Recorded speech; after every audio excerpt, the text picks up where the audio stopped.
Trying new things is hard, but growth is an essential part of life. If you're looking to take your next big step or change your direction, but don't know where to begin or how to even start, seeing how someone else successfully managed this in their life could be priceless. Shifting Gears, The Ultimate Roadmap to Crafting Your Legendary Brewery or Restaurant, a new book by Jake Losey, might be exactly what you're looking for. See, Jake and his wife Kaylee opened a brewery back in 2019 with a dream and pretty much no experience. I probably don't need to tell you this, but COVID struck shortly thereafter.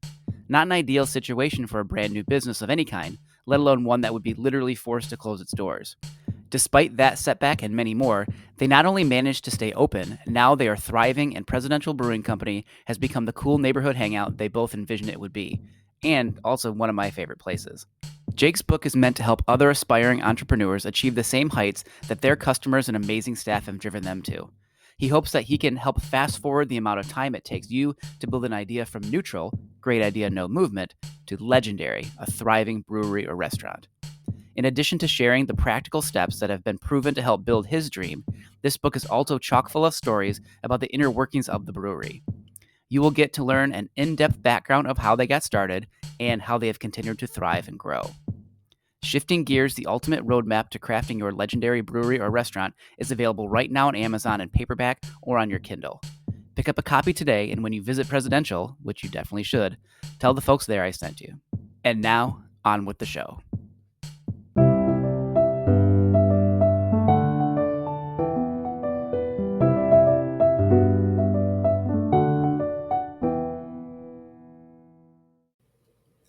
This is Lessons We Forgot, and this episode is called, What is Your Why? Our students ask why all the time. The younger and more innocent ones often ask about why something is the way it is, or why the world works in a particular way. Those questions, while they can be a bit repetitive and might get a little annoying at times, are generally harmless enough, and we answer them to the best of our abilities. The older students, or at least the more cynical ones, often ask why in a very different way. They ask why they have to do something, or more bluntly, what's the point? These questions are not only much harder to answer, they cut to the very purpose of what we do every day here at school. We might not have good answers to questions like that either. Or we might not want to share the honest answers willingly when there's something like, because I don't know what else to do today, or because my original plans fell through, or because I'm just trying to make it to break at this point.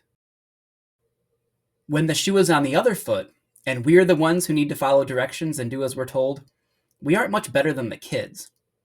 Showing up to a meeting, training, or various professional development sessions, I've heard plenty of teachers repeat the same things our students say, except we usually skip over the innocent parts. Instead, just like the cynical kids, we cut right to the chase. What's the point? Am I going to get anything out of this?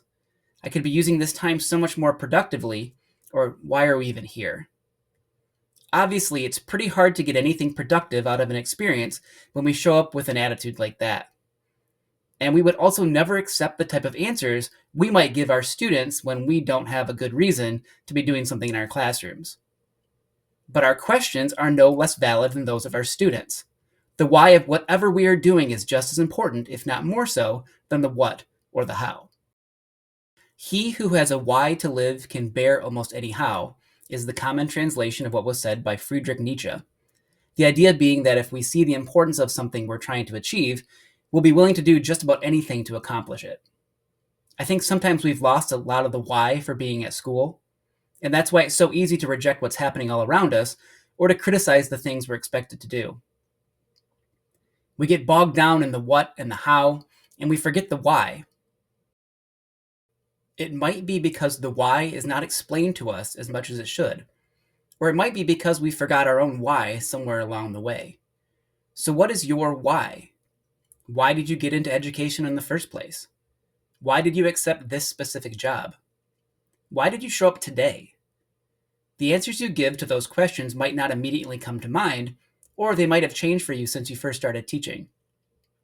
I think this is all pretty normal, actually. But if it's been a while since you asked yourself those questions, it might be time to get acquainted with them once again. I'm not here to criticize your why.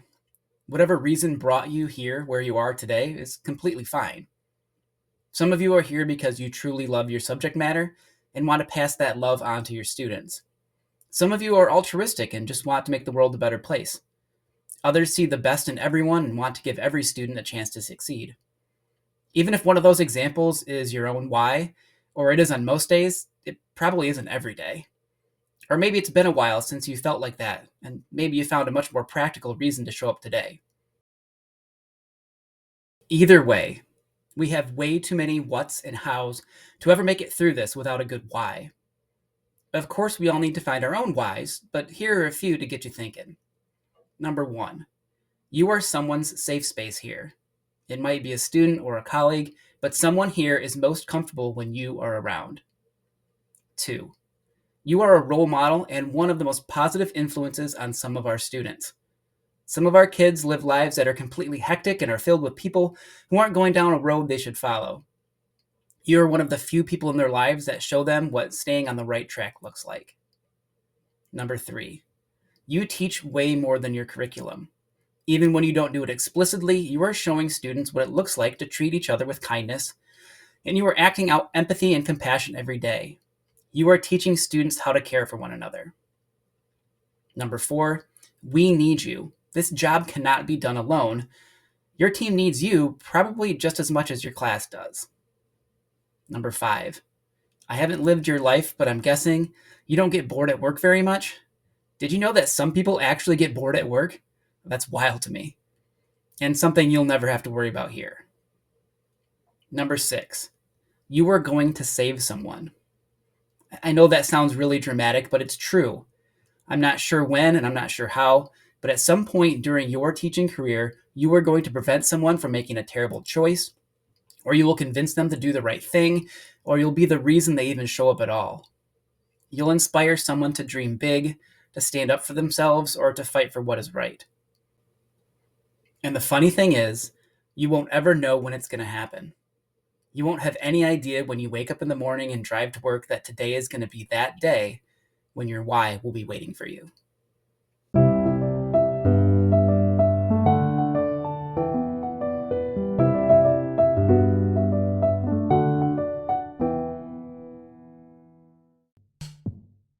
Thank you for listening to this episode of Lessons We Forgot.